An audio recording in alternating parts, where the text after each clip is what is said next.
Starting with the big story of the day, Thailand's opposition parties have won the most number of seats. However, the Move Forward Party and the Pure Thai Party will need support from smaller parties to establish a new administration. The Move Forward Party's leader has said that he's ready to be Prime Minister. He would seek the support of 5 parties, including the Pure Thai. With this, the people of Thailand have clearly rejected the country's military-backed parties. Turkiye's President Recep Tayyip Erdogan and his political rival Kemal Kilicdaroglu are locked in a tight race. Neither of the two leaders have been able to secure 50% of votes to win the election. Erdogan's current share of votes stand a little over 49%. Kilicdaroglu's stand at almost 45%. If no candidate secures more than half the votes in the first round, then a runoff will be held on the 28th of May. The head of Russia's Wagner mercenary group has reportedly offered to reveal the positions of Russian troops to the Ukrainian government. The offer was reportedly made in January. The Wagner chief allegedly said that he would offer intel if Ukraine withdrew its soldiers from the city of Bakhmut. The Wagner group has been at the forefront of the battle in Bakhmut. The fighting in the city has been going on for months now. Ukraine reportedly rejected the Wagner chief's offer. France is all set to send armored vehicles and light tanks to Ukraine. This comes after Ukrainian President Volodymyr Zelensky paid a surprise visit to France. He met French President Emmanuel Macron. Zelensky recently secured $3 billion in aid from Germany.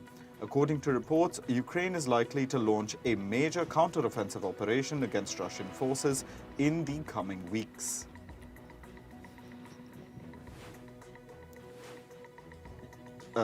Ukrainian President Zelensky is paying a visit to the UK. He's all set to meet British Prime Minister Rishi Sunak. This comes after Zelensky visited Italy, Germany and France. He's trying to garner military support for Ukraine ahead of the expected counter-offensive.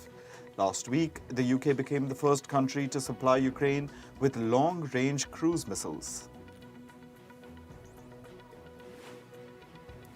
G7 leaders are all set to target Russian energy and trade with new sanctions. Leaders from the G7 countries are set to meet in Japan this week. The new measures will seek to undermine Russia's future energy production and curb trade. The countries want to make it harder for Moscow to find gaps in sanctions. Pakistan is bracing for another tense day due to planned protests. Protests have been planned by the Pakistan Democratic Movement. They'll be held outside the Supreme Court against its alleged partiality towards PTI chief and former Prime Minister Imran Khan. The demonstrations will be held in Islamabad's Red Zone. The country's interior minister has asked the organizers to change the venue. Meanwhile, former Pakistan Prime Minister Imran Khan has leveled new allegations. He claims that the country's military has planned to keep him in jail for the next 10 years under sedition charges. He said, and I quote, "The complete Lahore plan is out and it is to humiliate me." Khan made these allegations after he held a meeting with his PTI party leaders at his Lahore residence. A rocket was launched from the Gaza Strip into southern Israel on Sunday evening. The incident broke the calm that was restored by a ceasefire. However, the ceasefire largely holds. Tensions escalated between Israel and Palestine last week. This comes after Israeli strikes killed top commanders from the Palestinian Islamic Jihad or PIJ group. Eritrean President Isaias Afwerki arrived in Beijing on Sunday. The visit comes on the invitation of the Chinese President Xi Jinping. The two leaders will hold talks with a focus on strategic partnership. They'll also exchange views on international and regional issues of mutual concern. This year marks the 30th anniversary of the establishment of bilateral ties between the two countries.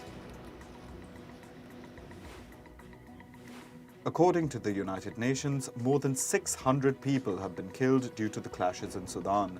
Clashes between the Sudanese army and the Rapid Support Forces paramilitary group have been going on for a month. More than 900,000 people have been displaced since the conflict began on April 15th. Around 200,000 people have taken refuge in neighboring countries. Search operations continue in the Kenya starvation cult case. 22 more bodies have been discovered. With that, the death toll has risen to 201. According to autopsies, the deaths have been linked to starvation and asphyxiation. One more suspect has been arrested. The cult leader, Paul Mackenzie, remains in police custody. In Mexico, a tractor-trailer and a van crashed on a highway. At least 26 people have been killed in the incident. The two crashed vehicles caught on fire. Authorities rushed to the location of the accident, but they did not find the vehicle towing the trailer. All of the victims are thought to be from Mexico.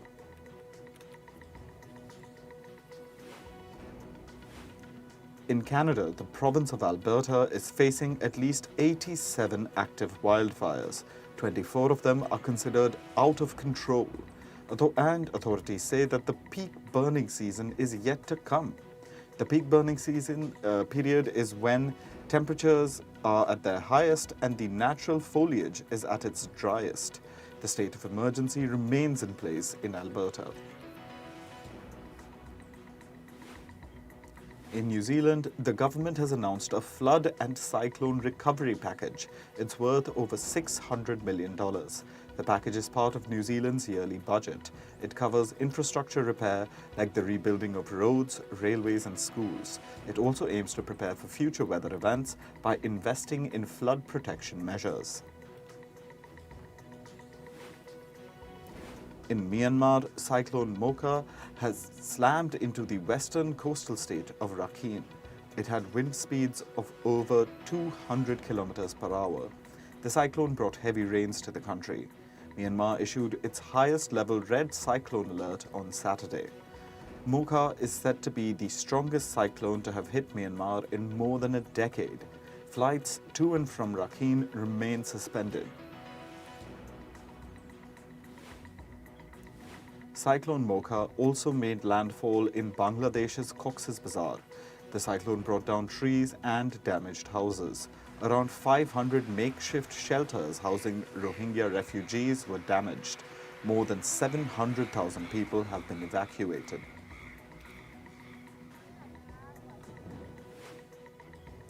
Some scientists in the UK have said that they are struggling to deal with the abuse from climate crisis deniers on Twitter.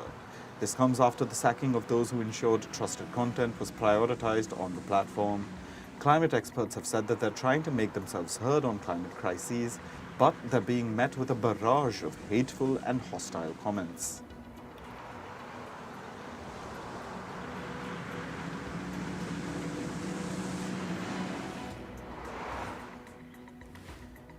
In the East African country of Kenya, 10 lions have been killed by herders. This includes one of the country's oldest lions.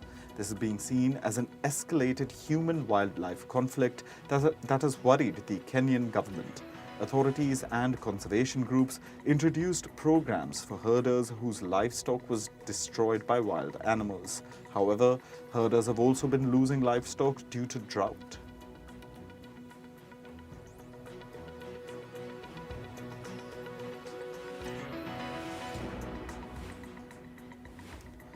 A platypus has been reintroduced in Australia. This is one of Australia's most unique animal species. The platypus has been reintroduced in Australia's oldest national park as part of a major conservation project.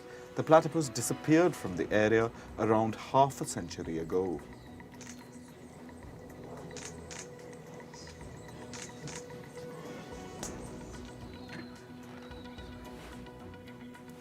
Vietnamese shoemaker Po Vietnam will reportedly lay off 6,000 workers at the end of next month. Po Yuen Vietnam manufactures shoes for international brands like Nike and Adidas. It is one of the largest shoe manufacturers in the country. The company has blamed a slump in its orders and a weak macroeconomic situation for this move.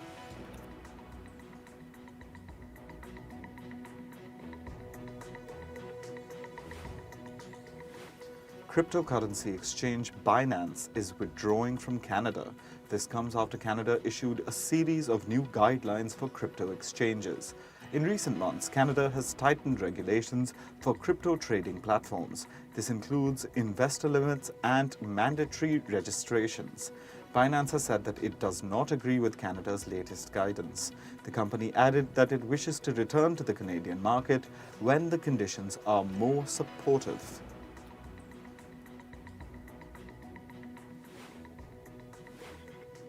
Financial giant HSBC has agreed to settle financial fraud charges by a U.S. markets regulator. It has agreed to pay $75 million to settle the charges. The U.S. Commodity Futures Trading Commission had charged the company for manipulative and deceptive trading. The company has also been charged for failing to maintain proper records. America's Luminar Technologies' CEO, Austin Russell, will buy a majority stake in Forbes. The tech billionaire has agreed to acquire 82% of Forbes. He will buy the stake in the publisher at a valuation of $800 million. However, Forbes has said that despite his majority stake, Russell will not be involved in the day-to-day operations of the company. The U.S. health regulator has issued market denial orders to 10 e-cigarette producing companies.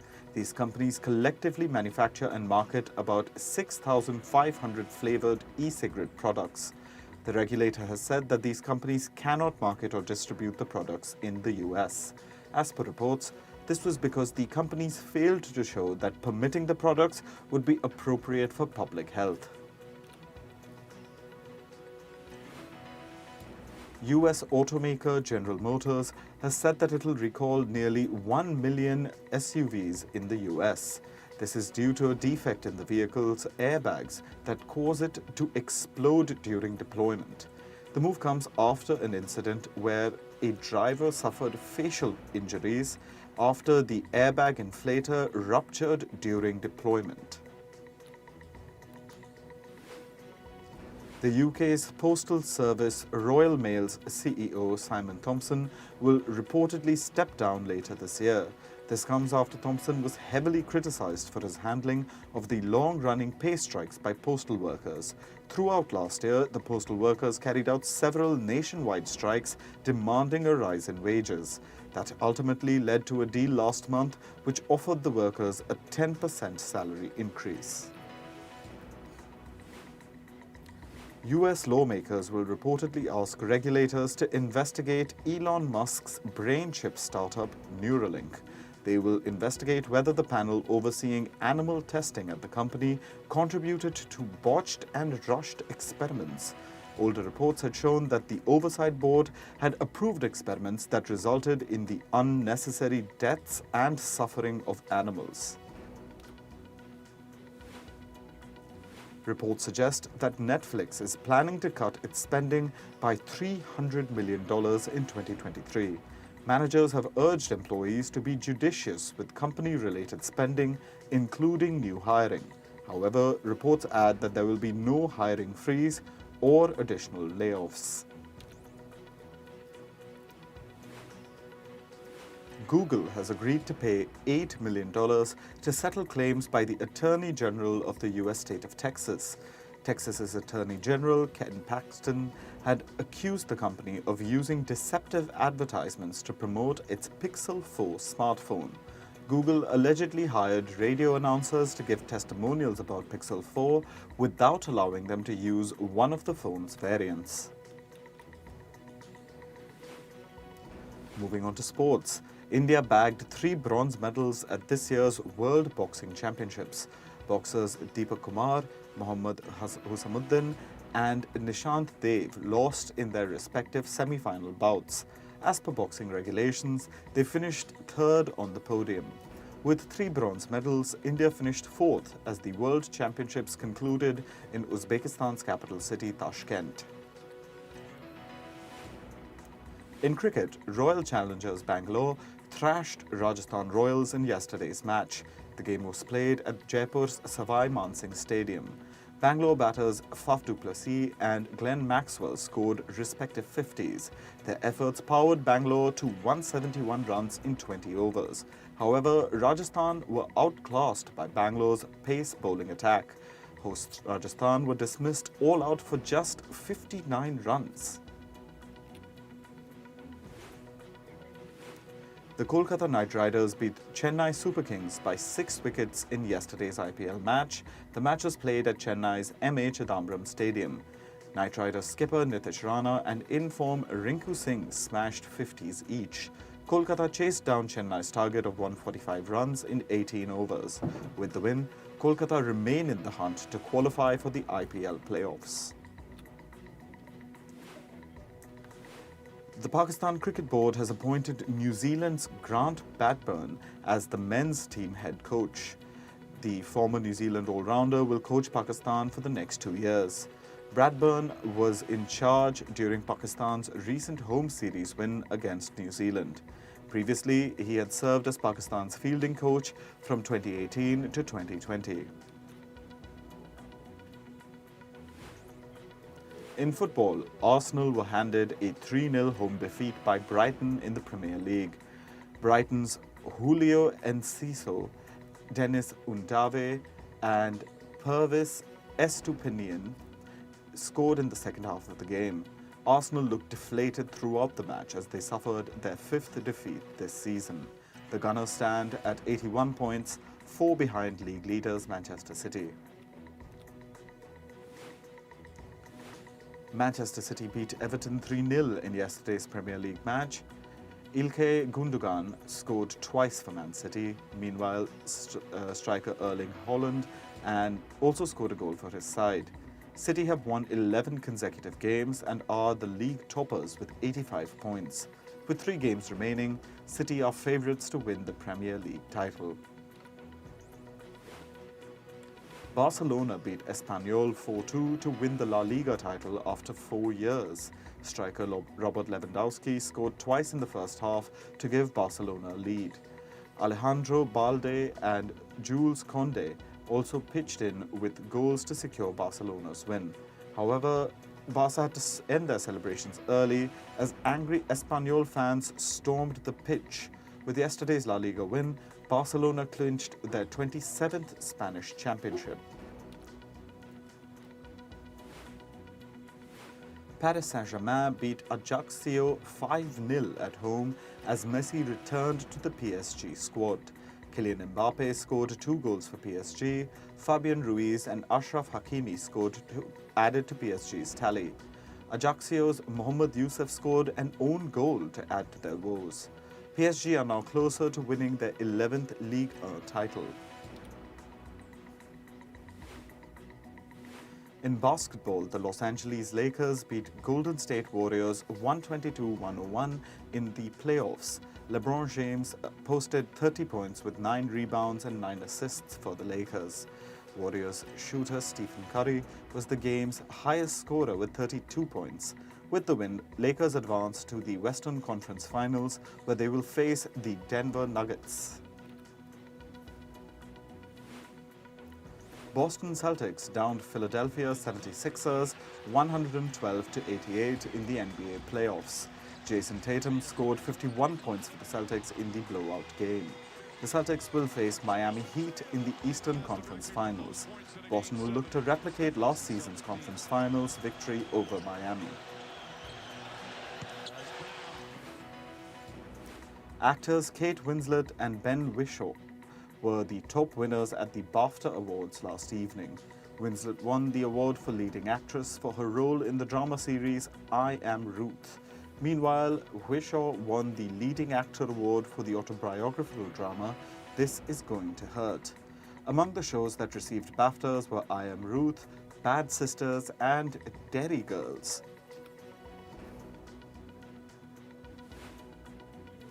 BAFTA award-winning producer Sharon Hogan has extended her support to the Writers Guild of America strike.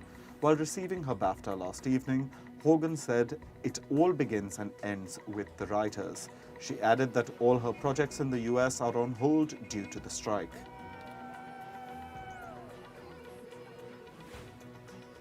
The 34th annual GLAAD Media Awards doubled as a show of solidarity for the WGA strike. GLAAD's Director of Transgender Representation said that they support fair pay and fair working conditions. Meanwhile, writer Joel Kim Booster said that labor issues are queer issues. GLAAD is a widely used acronym for the Gay and Lesbian Alliance Against Defamation of the US. GLAAD Media Awards honor media for its representation of LGBT+ communities. The 76th Annual Tony Awards will not be televised as the WGA has denied a strike waiver request from the show's producers. Actor Ariana DeBose, who was set to host the awards, is likely to cancel if the strike continues. The 2023 Tony Awards are set to take place on the 11th of June in New York. Actor Javier Bardem is set to receive the Donostia Award at the San Sebastian International Film Festival. Bardem is being honored for career achievement after being in the industry for over 3 decades. The awards will take place between the 22nd and the 30th of September in San Sebastian in Spain. The city of Cannes has banned protests along the Croisette Boulevard during the Cannes Film Festival. France's labor unions are planning a protest on the 21st of May to oppose the government's pension reforms. The demonstration, however, will take place at a distance from the festival venue.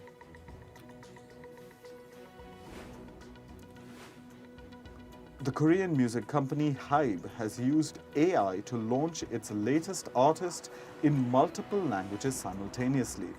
The artist is named Midnight and is an alter ego of K-pop singer Lee Hyun. His song Masquerade released in 6 languages, including Korean, English, Spanish, and Vietnamese. Singer Ed Sheeran's latest album, Subtract, has topped the UK music chart. Subtract is Sheeran's 6th studio album. It has also become the fastest-selling album of the year. The album comes a week after Sheeran won a copyright lawsuit in New York.